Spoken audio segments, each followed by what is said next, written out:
بسم الله الرحمن الرحیم.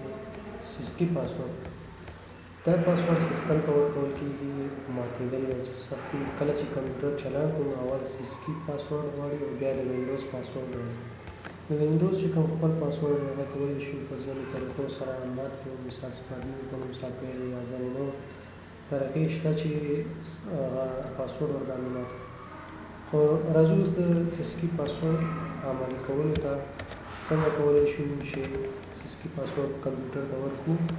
راځو رن ته او رن کې ورته ولیکو سیسکی، دا به اوکې کړو، دینه بعد یس. دلته راځو انکریپشن انیبل دی، دا به ټک مارک او دلته به راشئ اپډیټ وکړئ. اپډیټ نه بعد به پاسورډ سټارټ اپ باندې کلیک کړئ. دلته به پاسورډ ورکړو، مثال ما ورکړ فهیم، دوباره به یې کنفرم کړئ فهیم، دا به اوکې کړئ. د اکاونټ ډیټابیس سټارټ اپ کی واز چینجینګ، دا به اوکې کړئ. اوس چې کمپیوټر ریسټارټ کړئ تاسو نه به اول سیسکی پاسورډ غواړي.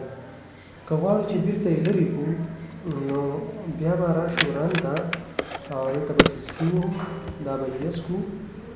دینه بعد به اپډیټ ته راشو، اپډیټ نه بعد به سیستم جنریټ پاسورډ باندې کلیک کړو او دا به اوکې کړو. دا کوم پاسورډ مو چې مخکې ورکړی دا به دوباره دلته ورکړئ، دا اوکې او دا اوکې. نو زمونږ هغه سیسکی پاسورډ ختم شو.